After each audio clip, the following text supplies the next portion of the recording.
एक coaching institute के rule के बारे में बता देता हूँ। कोचिंग इंस्टीट्यूट्स बहुत सारे होते हैं, बहुत मिसगाइड भी करते हैं, बहुत अच्छी गाइडेंस भी प्रोवाइड करते हैं। मेरा भी मैंने देखा है, बहुत जगह मेरी फोटो छपती है, बहुत जगह मेरा नाम छपता है, लोग सोचते हैं कि मैंने वहाँ पे जाके पढ़ाई करी है। ऐसा कुछ नहीं है। कोई भी कैंडिडेट हो, कोई भी स्टूडेंट हो, वो हर जगह हाथ पैर मारता है कि मुझे यहाँ से कुछ मिल जाए, मुझे वहाँ से कुछ मिल जाए। सेम हाथ पैर मैंने भी मारे थे। जीएस के लिए मैं कोचिंग ज्वाइन करी थी। उसके बाद में कोई भी इंस्टीट्यूट है उसमें केवल और केवल जाके मैंने मॉक इंटरव्यू दिए हैं और कुछ नहीं दिया है।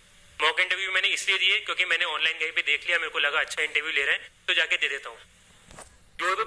कोई भी इंसान जब अपने लक्ष्य के पास पहुंच जाता है कि यार केवल इंटरव्यू बचा है, तो एक्स्ट्रा मेहनत तो करनी पड़ती है कि यार मैं इस मौके को छोड़ नहीं सकता, तो मैं मेरी प्रिपरेशन पूरी करता हूँ। इसलिए मैंने 5-6 जगह जा जाके मॉक इंटरव्यू दिए। अब मुझे नहीं पता था कि ऐसी हालत हो जाएगी कि मैं टॉप करूंगा, लोग मेरी फोटो इतना छापने लग जाएंगे। तब तो मैंने केवल एज अ कैंडिडेट सोचा था।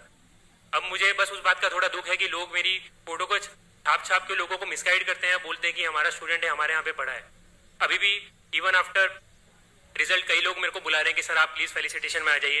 इंस्टीट्यूट का नाम नहीं लूंगा। मैं बोला कि सर मैं आपसे कुछ किसी भी तरह से कनेक्टेड नहीं हूँ, मैं मॉक भी नहीं दिया, मैंने कोचिंग भी नहीं ली, मैंने टेस्ट सीरीज भी नहीं दी, मैं क्यों आऊँ? अब वो बुलाने को पीछे पड़े हुए हैं।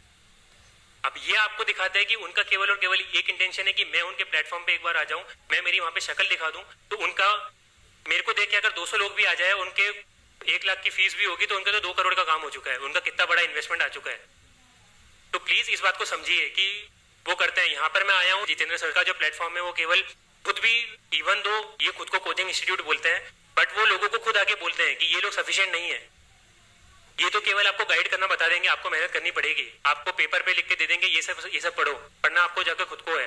ये नहीं बोलते कि हमारे नोट्स काफी है। जिस कोचिंग वाले ने बोल दिया कि नोट्स मेरे काफी है, वो आपको बेवकूफ बना रहा है, उस पर भरोसा नहीं करना है। तो पूरा आपको खुद से वो चीज करनी है। और कोचिंग का भी जो होता है ये मैं बताऊंगा, कोचिंग को भी करने का तरीका होता है। ऐसा नहीं कि आप कोचिंग में जा रहे हैं तो बस कोचिंग में जाके बैठ के आगे तो काम हो गया। कोचिंग में अगर आप जा रहे हैं तो आपको क्लास में जो पढ़ा है वो आपको पढ़ना पड़ेगा, आपको घर पे आके रिवाइज करना पड़ेगा। अगर नहीं समझ में आया क्लास के अंदर तो आपको क्लास में डाउट पूछने पड़ेंगे। आप बैठे नहीं रह सकते कि यार लोग मेरे बारे में क्या सोचेंगे। क्या करना है लोगों से? मैं इतने सारे गंदे गंदे डाउट्स पूछे, लोग मेरे पे हंसते थे। आज मैं खड़ा होकर उनके बारे में सोचता हूँ कि यार वो लोग मेरे पे हंसते थे और आज मैं अचीव कर चुका हूँ जो वो लोग अचीव नहीं कर पाए। तो इसलिए कभी घबराना नहीं है उस चीज से कि मैं गंदा क्वेश्चन पूछ रहा हूँ। कोई क्वेश्चन गंदा नहीं होता है। क्वेश्चन नहीं पूछना वो गलत होता है एज कम्पेयर टू गंदा क्वेश्चन पूछना। पर पूछिए क्वेश्चन, टीचर्स आपको बताएंगे। बताया है, समझ में नहीं आया, बताया है, समझिए। नहीं उस फिर भी समझ में नहीं आया, अगले दिन मतलब घर पे जाके पढ़िए, किसी स्टैंडर्ड बुक से पढ़िए। उससे समझ में नहीं आया तो अगले दिन वापस आके टीचर से पूछिए कि सर मैं घर पे जाके पढ़ा, नहीं समझ में आया, तो फिर वो बताएंगे।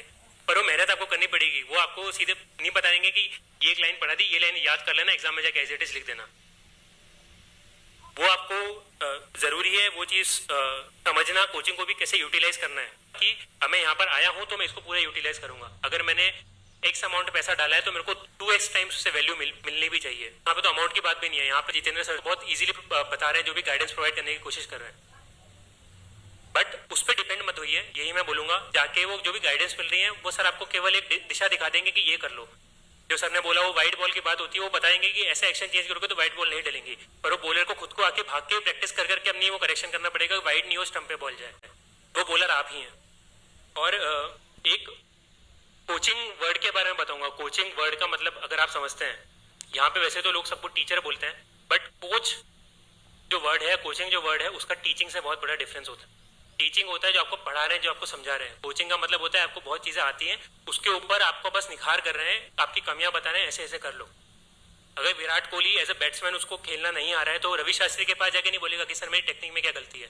रवि शास्त्री से उसको थोड़े बहुत टिप्स बता देगा। अगर उसे कुछ भी नहीं हो रहा तो अपने जो फर्स्ट लाइफ के टीचर है, उसके फादर होंगे या जो उसके फर्स्ट होंगे, उनके पास में जाएगा, क्योंकि वो एक्चुअल टीचर है, उन्होंने समझाया होगा। ये बात मैं इसलिए बोल रहा हूँ, एनसीईआरटी की इंपॉर्टेंस की होती है। एनसीईआरटी वो बुक्स हैं जो आपको स्कूल में पढ़ाई जाती हैं, वो आपको टीच करती हैं, वो आपको कोच नहीं करती है। इसलिए एनसीईआरटी में जाके पढ़िए, उनसे समझिए, उनसे समझ में आएगा। वो नहीं आया तो फिर आगे की किताबों को यूज करके उनसे कोचिंग लेनी है अपने को। Please like, share, and subscribe to the channel, and also hit the bell button. And now you can also follow me on Instagram at ThanIS.